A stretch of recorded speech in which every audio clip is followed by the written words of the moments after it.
அவர் வடிவேல் தேவர் உதயமார்த்தாண்டபுரம். நபிகள் நாயகம் அரேபியாவில் குரோஷிகள் என்கிற மக்களில் இந்த மக்களின் இடையில் தலைவராக தோன்றப்பட்டவர். அவர் போதித்த மதம் இஸ்லாம் மதம். இஸ்லாம் கூடிய மதத்துக்கு மட்டும் போதித்தாரா, உலக மக்களுக்கு அந்த கொள்கைகளை போதித்தாரா என்பதை நீங்கள் விளக்க வேண்டும். ஐயா வடிவேல் தேவர் அவர்கள், நபிகள் நாயகம் அவர்கள் இந்த இஸ்லாம்ங்கிற மார்க்கத்தை அந்த குறைஷிங்கிற அந்த அரபு கோத்திரத்துக்கு மாத்திரம் சொன்னார்களா, அகில உலகத்திற்கும் சொன்னார்களா என்பது முதலாவது கேள்வியாக வச்சிருக்கிறாங்க.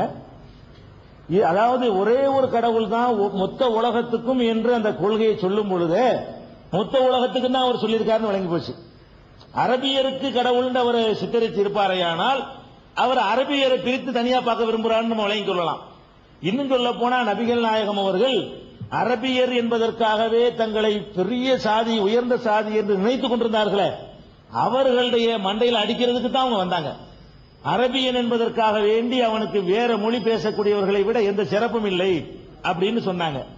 இன்னும் சொல்ல போனா நான் அகில உலகத்திற்கும் அருட்கொடையாக வந்தவன் நபிகள் அவங்களே சொல்லியிருக்கிறாங்க.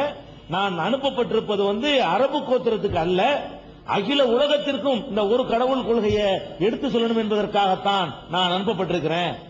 அவருக்கு தெரிஞ்ச பாஷை அரபி, அவ்வளவுதான்.